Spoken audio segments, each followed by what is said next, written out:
The Holy Gospel according to Matthew, the 13th chapter. Glory to you, O Lord. That same day, Jesus went out of the house and sat beside the sea. Such great crowds gathered around him that he got into the boat and sat there while the whole crowd stood on the beach. And he told them many things in parables, saying, Listen, a sower went out to sow. And as he sowed, some seeds fell on the path, and the birds came and ate them up. Other seeds fell on rocky ground where they did not have much soil, and they sprang up quickly, since they had no depths of soil. But when the sun rose, they were scorched, and since they had no root, they withered away. Other seeds fell among the thorns, and the thorns grew up and choked them. Other seeds fell on good soil and brought forth grain, some 100-fold, some 60, some 30. Let anyone with ears listen. Hear then the parable of the sower, Jesus said to his disciples when they were back by themselves. When anyone hears the word of the kingdom and does not understand it, the evil one comes and snatches it away what is sown in the heart. This is what was sown on the path.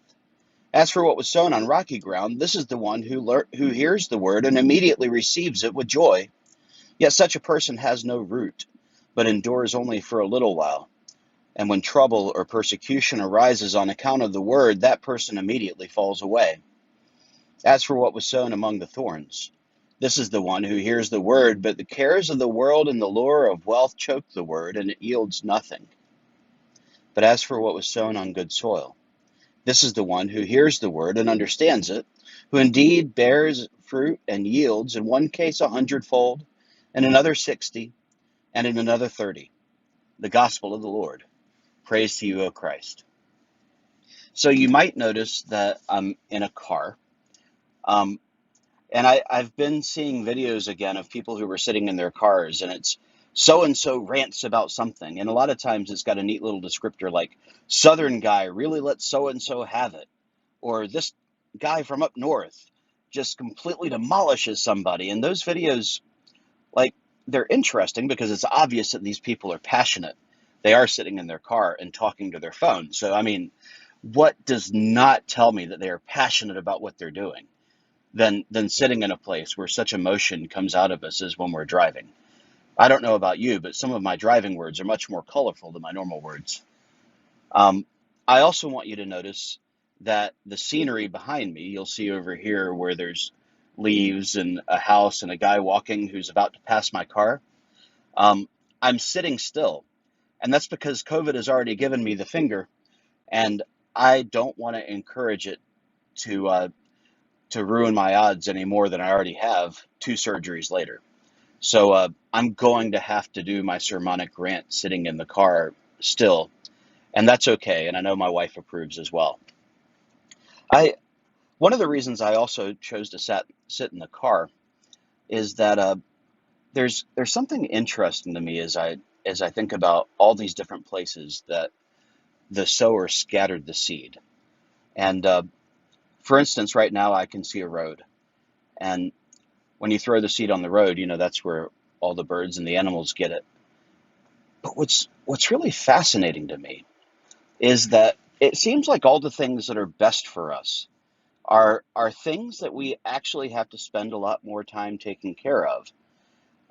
You don't hear stories of people saying, yeah, I planted this zucchini and I planted this broccoli and I just kind of scattered the seeds on the ground and left them alone. And a month and a half later, I had so much broccoli, I didn't know what to do with it.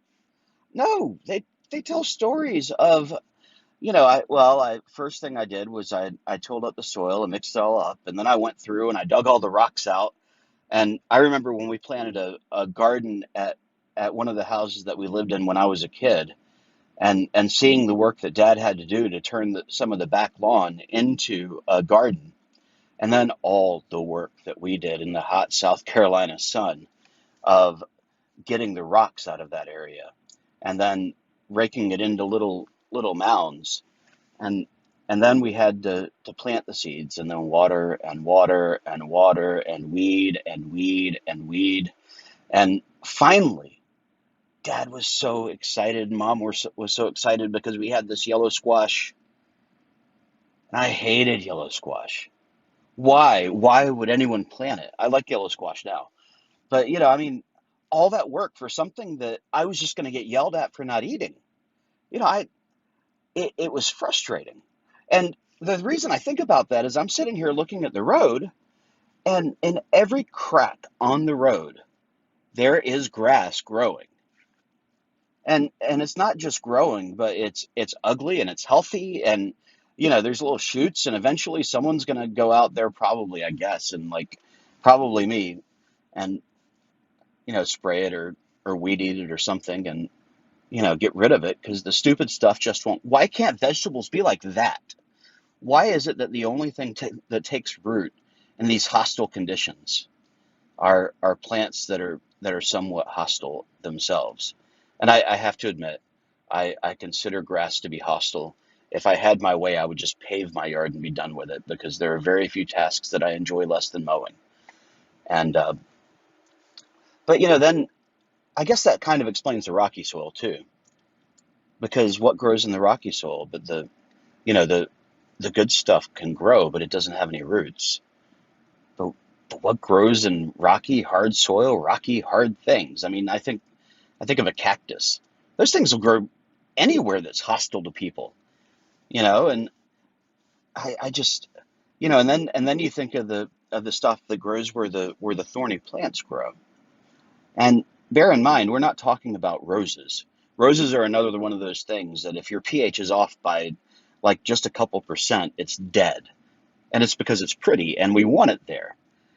But but what grows everywhere and we can't get rid of it? The stupid green thorny vines that you wear an inch thick leather gloves, and somehow those thorns will work their way through the leather into your finger. Those things just want and need and yearn to tear me up. And then there's always kudzu, and kudzu will grow literally anywhere. And if you're not familiar with that, we have the Clemson Tigers to thank for kudzu. As a Carolina fan, I take every chance I can to talk about how Clemson ruined the world with kudzu. So I'm happy to do that. Thanks, Clemson. And then we get to the good soil, and there is some good soil that just kind of seems to be good on its own. I remember I went down to Florida to help my uncle build a fence, and it was and this was back when I was doing an awful lot of construction. I was in good shape and I was strong, and I also was doing landscaping.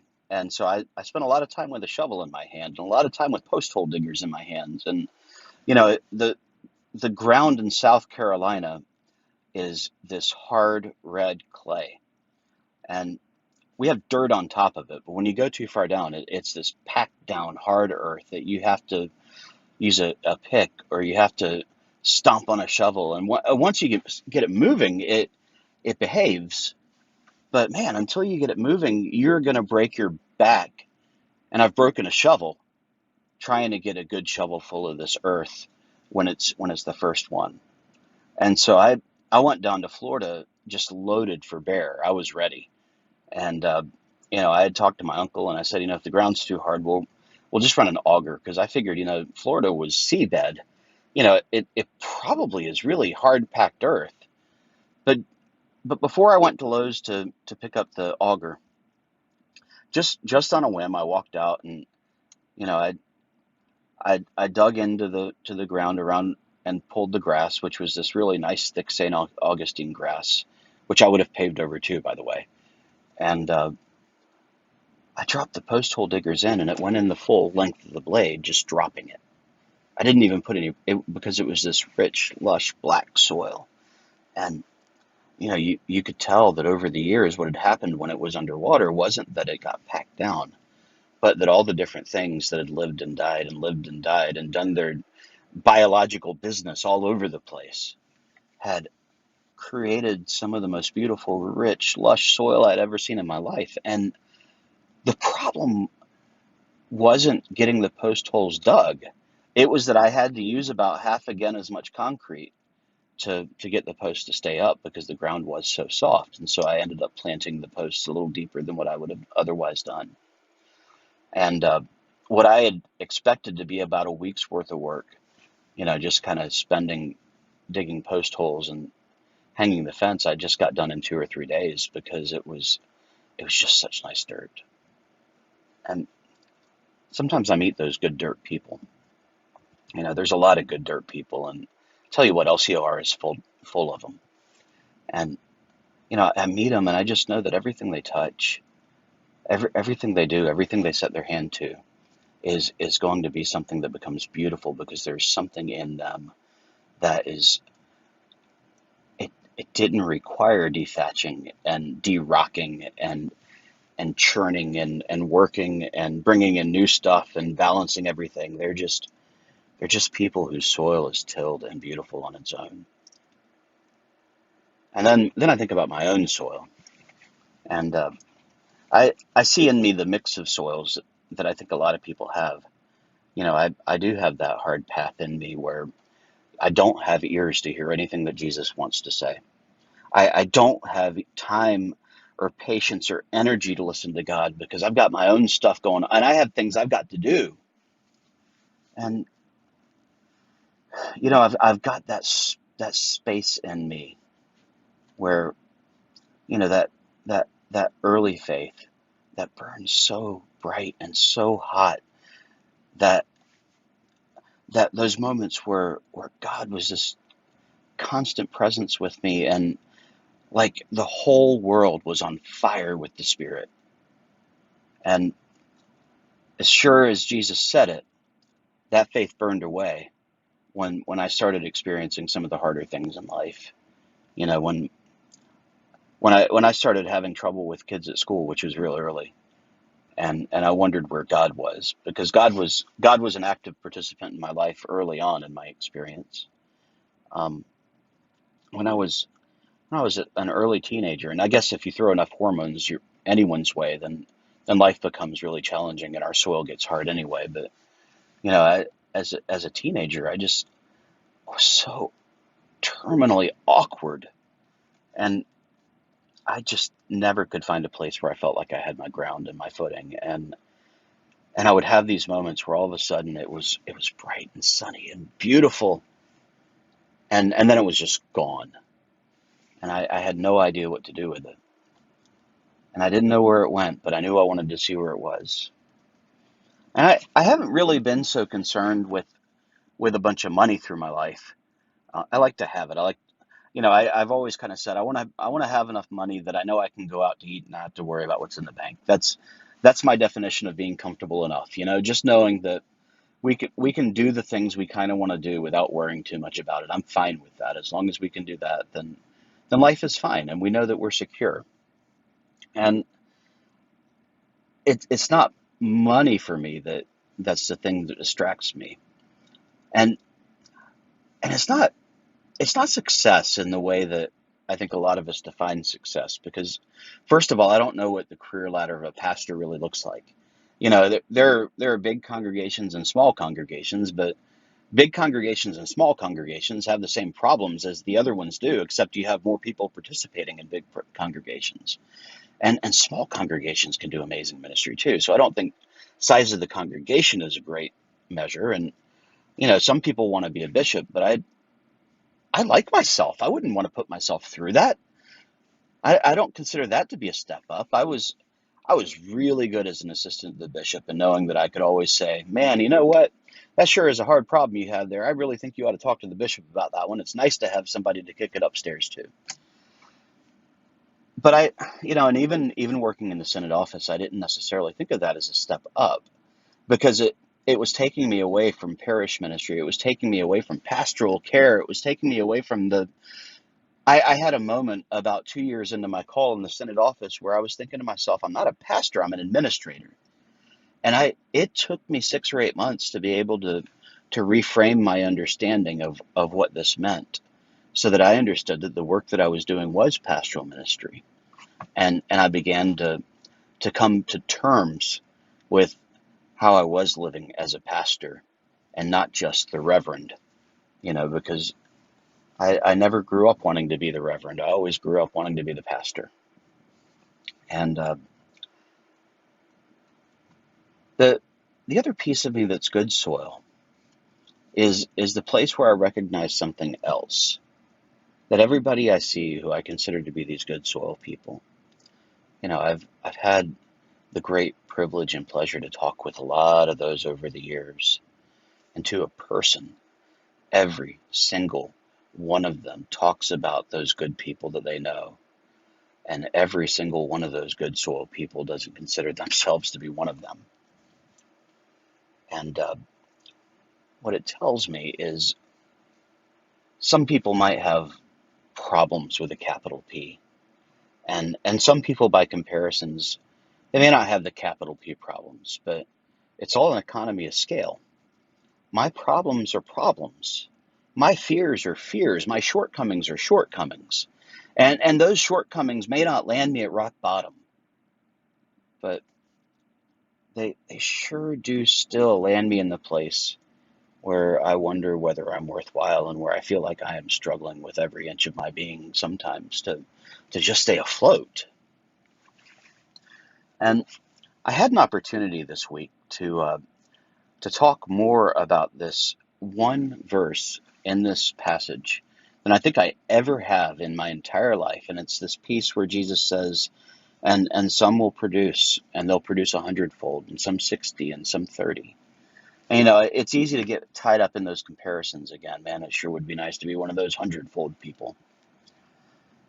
And while, each of us does have our own capacity to produce, I notice also something that becomes very important, especially in a society where we are just absolutely geared and bound to the idea of production, where our culture tells us we are worth what we produce.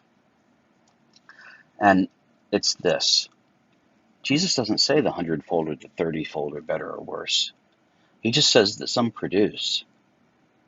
And that what produces in those people in the good soil places in their heart is exponential. It's not just additive. It's greater than the sum of what was put in, because that's what God's love does in us. The love of God multiplies. The love of God produces a yield that's beyond anything that we might hope to produce on our own. And in God's garden, where we are planted, and when we live into the things that God has called us to do, and we till those places within us that need to be de-rocked and de-thatched and pH balanced and mounded up so that we have good rows and covered over with fabric so that it can retain water, because there's something in the soil that causes a lot of runoff. And no matter how tenderly we have to treat our soil and tend it, we know we tend it using what the one who created us put into us. We tend our soil using God's love to sow God's love so that we can produce God's love 30-fold and 60-fold and 100-fold. And we realize that it doesn't matter what our production rate is. Simply that we produce is enough. So this week, as we continue both in our COVID separation, and also as we figure out how we're going to be able to continue to go into the new phases that help us to, get back together. And even as we worry about whether we're going to have another surge in the rest of it, I invite you to take time and consider that there are so many of those things that we worry about that, even though they matter, they're not in our garden. Till the soil that God gave you and trust that the gardener will take care of the rest. Amen.